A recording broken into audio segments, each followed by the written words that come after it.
Bueno, ya estamos grabando, entonces esta es la primera parte de la cuarta clase de Derecho Comercial.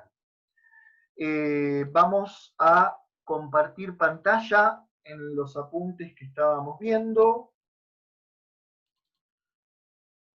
Ahí se abrió.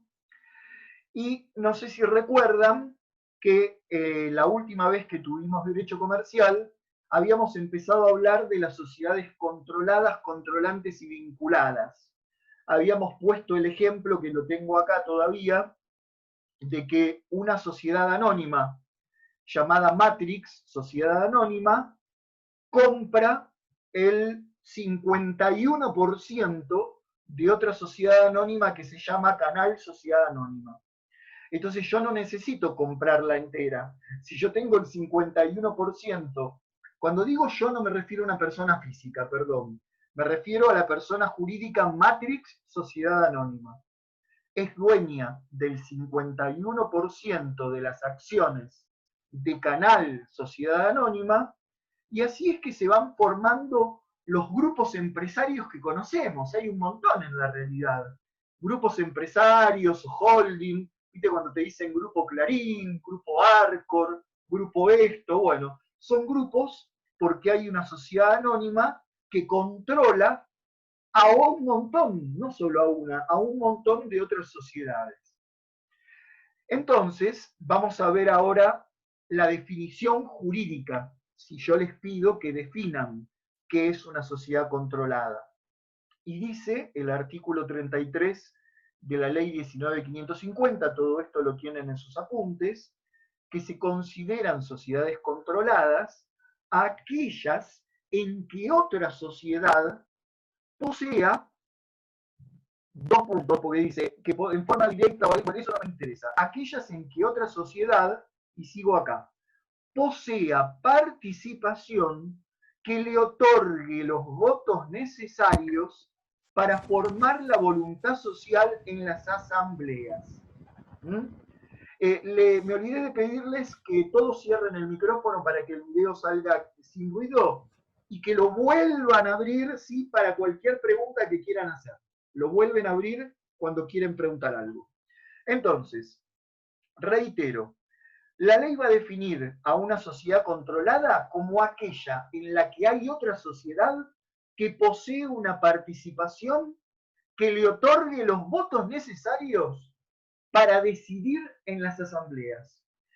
Fíjense que la definición, chicos, no está pidiendo el 51%, no define que hay sociedad controlada cuando una sociedad tenga más del 50% en la otra. No hace falta. A veces, con tener el 40% de las acciones, por ejemplo, Clarín tiene el 40% de las acciones de Cablevisión. Vieron que nosotros siempre que decimos que Clarín es el dueño de Cablevisión, eso decimos. Pero sin embargo, Clarín es el dueño del 40% de las acciones de Cablevisión. ¿Por qué lo controla? ¿Qué les parece? ¿A alguien se le ocurre? Juan, ¿será ¿Es socio porque mayoritario? el 60... Ay, perdón, dale, Robert. No, Roberto dale. y después Julieta. Dale, a ver, Dale. Roberto. No, digo, ¿será porque es socio mayoritario? Que tiene mayor Muy cantidad de bien, pero eso acciones se a todo porcentaje. complementa con lo que iba a decir Julieta. A ver, Julieta. Eso, que el 60% evidentemente debe estar repartido entre más socios, entonces el Claro, mayoritario es porque Clarín. si no, Roberto, ¿cómo sabés que el 40% es ser mayoritario? El otro te podría decir, no, el que tiene el 60% es el mayoritario. Lo que pasa es que el otro 60% está dividido entre cientos de accionistas que tienen muy poquito, Claro, a eso me inclusive un refería. montón de accionistas extranjeros. Entonces, con tener el 40%, Clarín impone sus decisiones en las asambleas de Cablevisión. Entonces, fíjense que dice más abajo. Voy más abajo. Cuando dice que no hace falta tener el 50%, a ver si lo encuentro.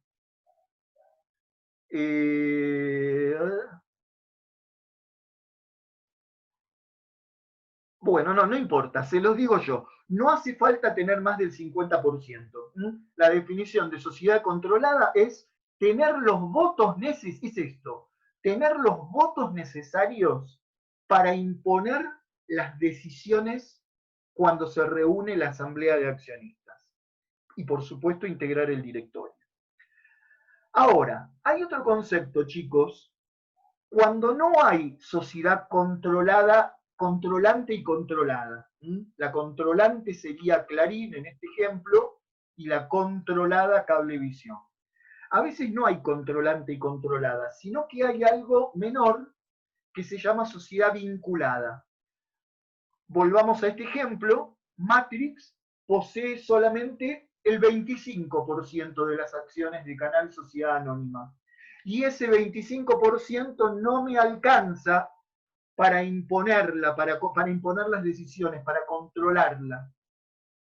Pero es mucho tener un 20 o 25%. Entonces ahí se dice que Matrix tiene a Canal Sociedad Anónima como una empresa vinculada. Hay un vínculo económico, además de lo jurídico. Participa en las decisiones aunque no la controle.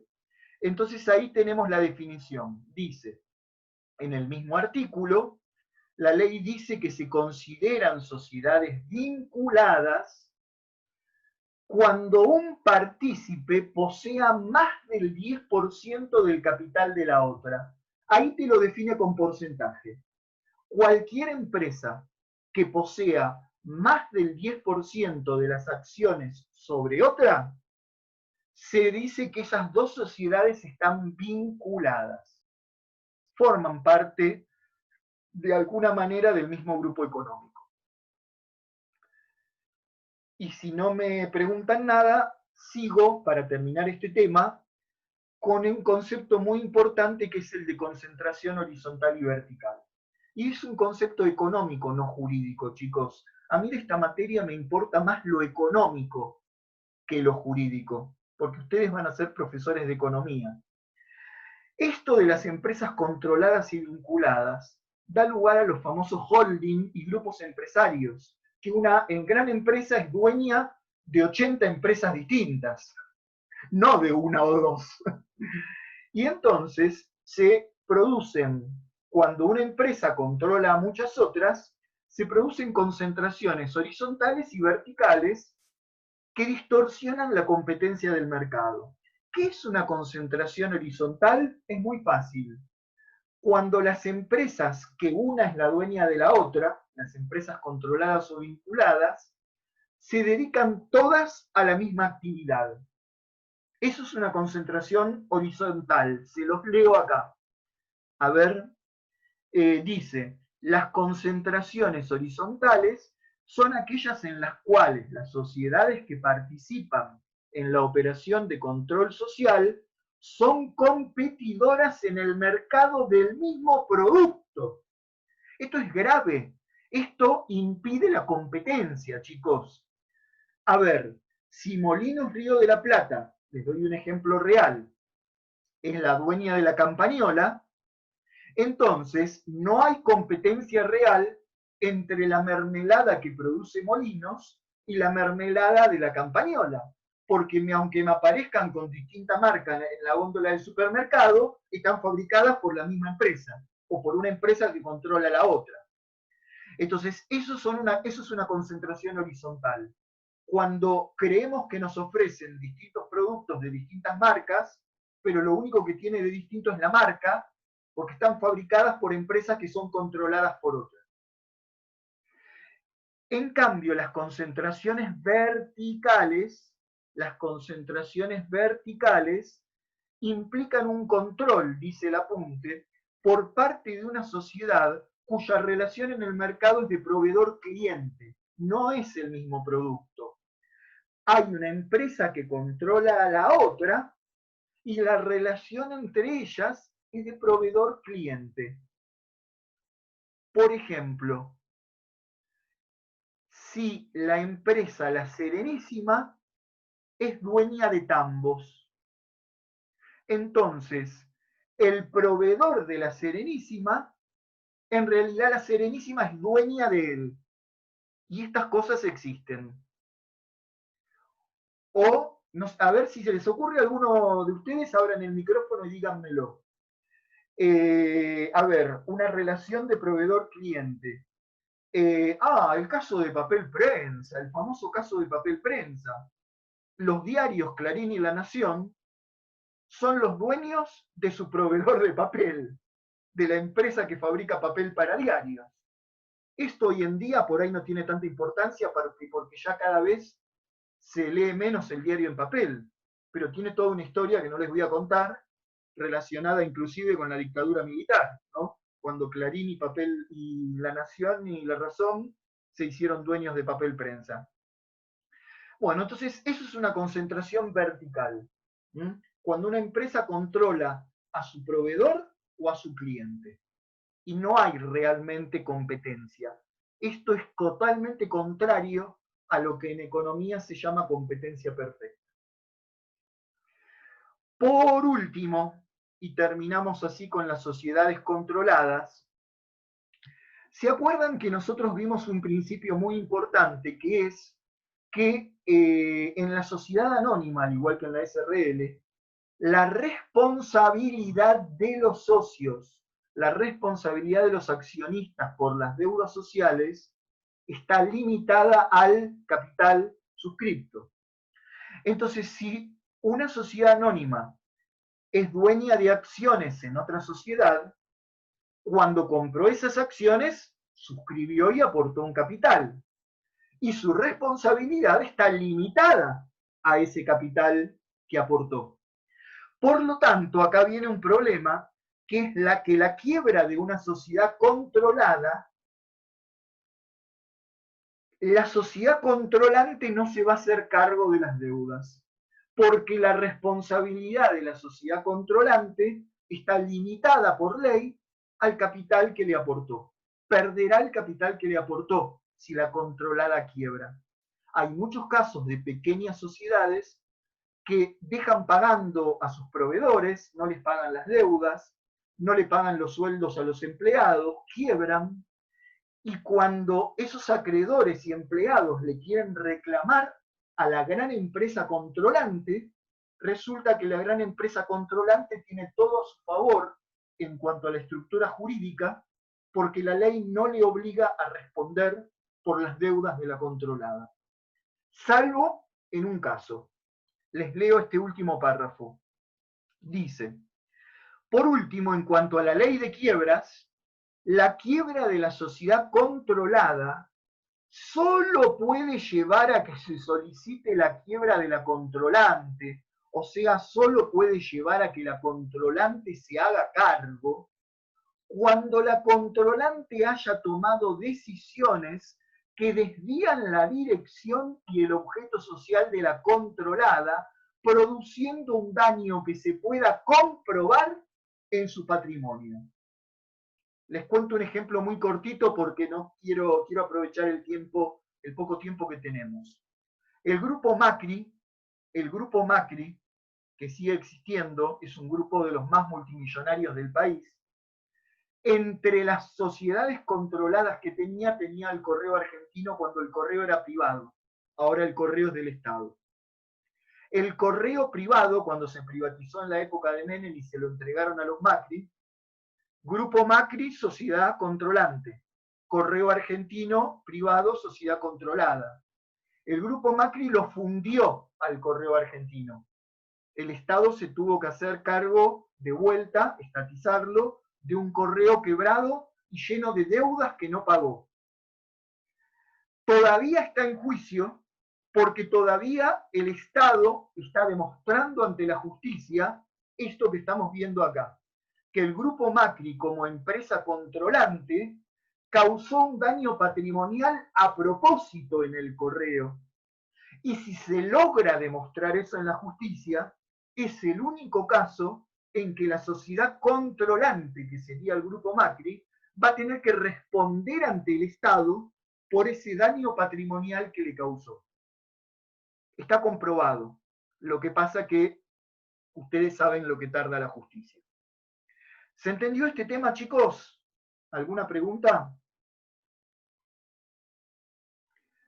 Pasamos a un tema totalmente distinto y que me gusta mucho más porque son las sociedades cooperativas, empresas sin fines de lucro donde los trabajadores se unen para poder vivir.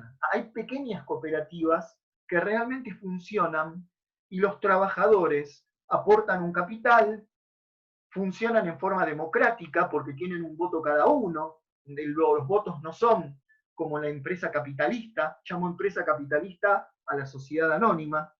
En la cooperativa cada socio tiene un voto más allá del capital aportado y democráticamente en las asambleas toman las decisiones y en las cooperativas lo que en la sociedad anónima se llama ganancia, acá no se llama ganancia, se llama excedente y esos excedentes se reparten en forma equitativa en proporción al trabajo realizado. Miren qué interesante.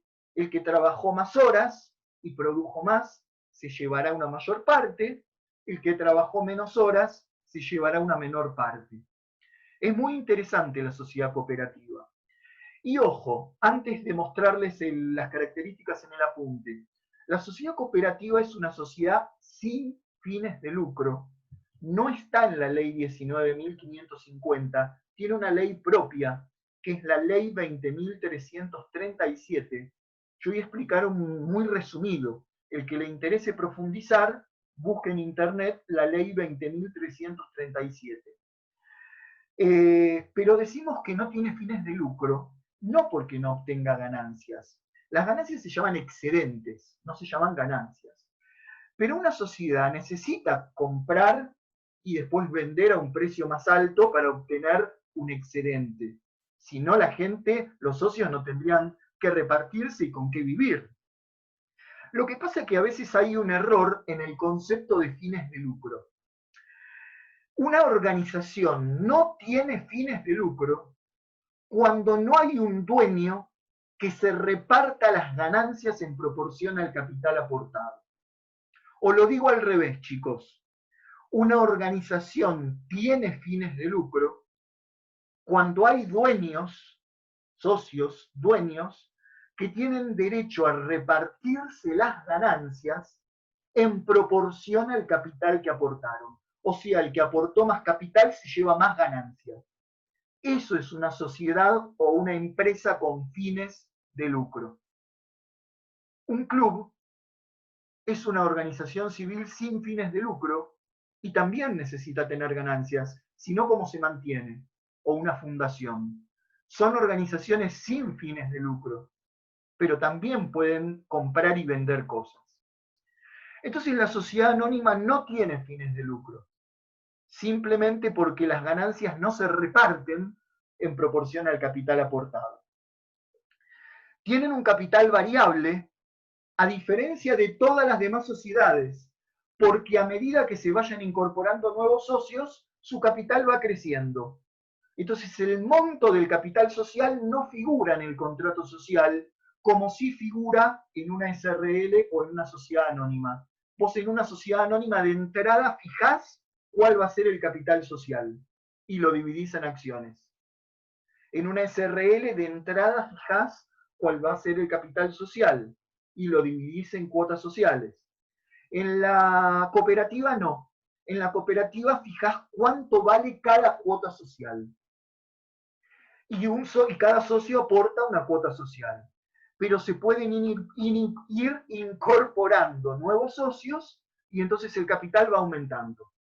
El capital es variable, es diferente que en las demás sociedades. Conceden un solo voto a cada asociado, eso también es diferente que en las demás sociedades.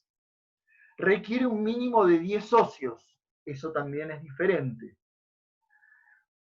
Atención, esto es muy importante. Distribuyen sus excedentes en proporción al trabajo realizado o a los servicios utilizados. Lo de servicios utilizados porque hay cooperativas de consumo, pero nosotros vamos a referirnos a una cooperativa de producción. Repartiría sus excedentes cuando hace el balance en proporción al trabajo realizado por los socios. no tienen fines de propaganda política ni religiosa, no pueden discriminar por sexo, por orientación sexual, ni por religión, ni por política. Y por último, muy importante, la responsabilidad de los socios está limitada a las cuotas sociales suscritas. La responsabilidad también es limitada. Díganme por favor si hay alguna pregunta. Para constituirse, para nacer como personas jurídicas, se tienen que inscribir en el INAES. El INAES lo tenían en el primer apunte de todos, es el Instituto Nacional de Asociatividad y Economía Social. Instituto Nacional de Asociatividad y Economía Social, que depende del Ministerio de Desarrollo Social de la Nación. O sea que una cooperativa no inscribe su contrato en la Inspección General de Justicia como las otras sociedades, lo inscribe en el INAES. El contrato tiene que contener todos estos datos que están en el apunte, no los voy a leer, chicos. Ustedes estudienlos y si hay alguna duda me preguntan. Los datos que debe contener el contrato social para constituir una cooperativa. Yo lo que les voy a explicar es la estructura legal. Los tres órganos de gobierno. ¿Se acuerdan que habíamos dicho que en toda sociedad, habíamos visto que en una sociedad SRL o anónima, el órgano administrativo, ¿cuál es en una anónima?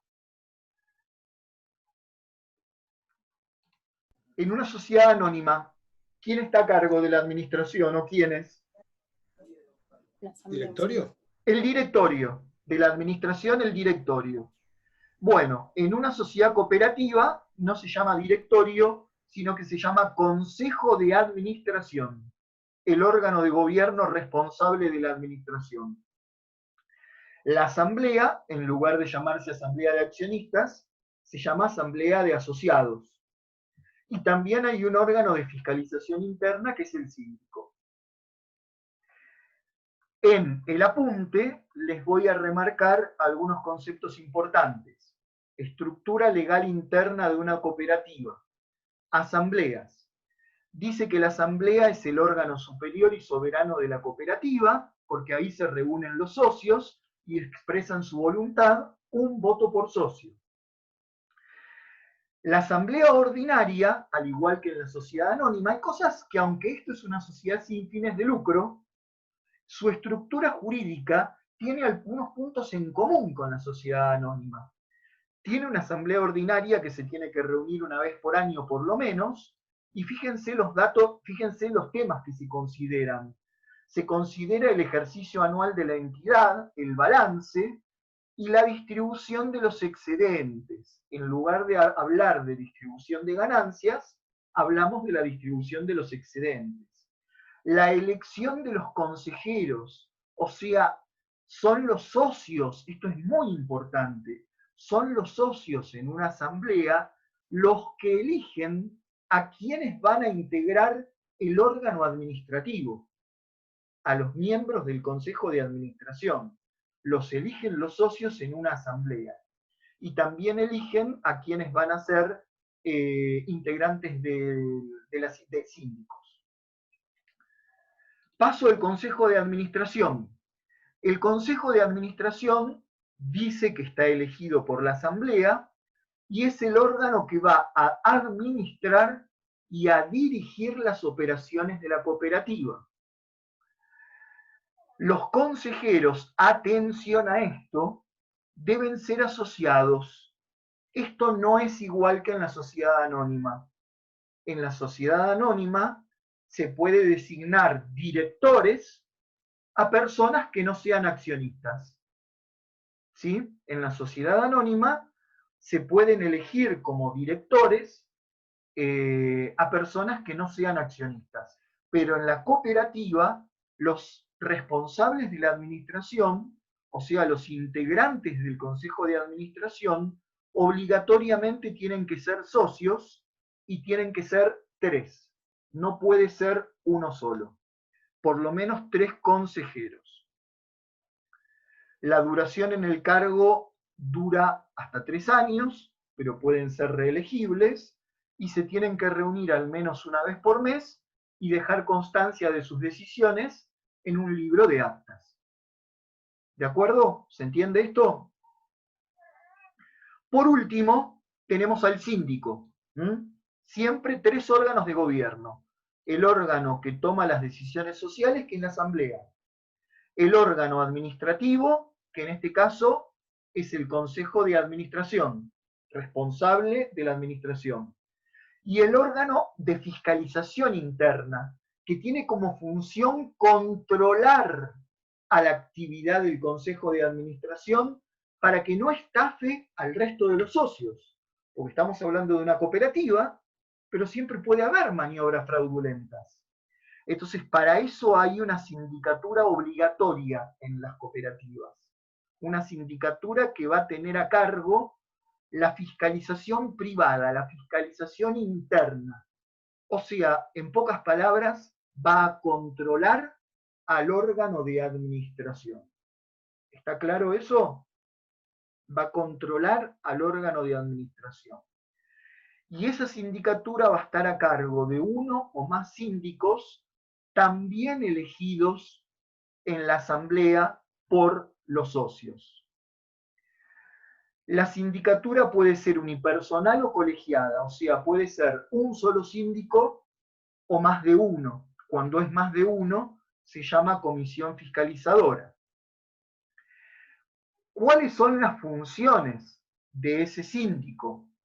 Primera y principal, fiscalizar. Fiscalizar es controlar la administración, a cuyo efecto, dice la ley, examinará los libros y los documentos. O sea, la gente del Consejo de Administración le tiene que dar la contabilidad y toda la documentación comercial para que la puedan revisar. No la tienen, no la pueden ocultar. Convocar, si es necesario, a una asamblea extraordinaria, o convocar a una asamblea ordinaria si lo omite el Consejo de Administración. Asistir a las reuniones del Consejo de Administración, con voz pero sin voto. Obviamente no pueden votar porque no son integrantes del Consejo de Administración. Hacer un informe sobre todos los documentos y la contabilidad, y ese informe presentárselo a la asamblea para que la asamblea sea, igual que en la sociedad anónima, la que finalmente aprueba el balance o no presentado por el Consejo de Administración. ¿Se entiende esa relación? El síndico revisa la contabilidad, presenta un informe y es la asamblea la que al final aprueba o no el balance y la gestión del Consejo de Administración. Por último, chicos, y con esto terminamos con este resumen de sociedad cooperativa, en la sociedad cooperativa no existe la obligación de que el síndico sea abogado o contador. Esa obligación de que el síndico sea abogado o contador existe en la sociedad anónima. Como en la sociedad cooperativa el síndico tiene que ser obligatoriamente un socio, entonces no le pueden exigir que haya un socio que tenga título de abogado o contador. Como no existe esa obligación de que acá lo llama idoneidad profesional, no se requiere idoneidad profesional para el cargo del síndico, no se requiere título profesional. Entonces, por lo menos una vez por año, un contador externo tiene que hacer una auditoría externa. Una auditoría externa es una revisión de los balances de la sociedad. Una vez por año tiene que haber una auditoría de los balances de la sociedad cooperativa.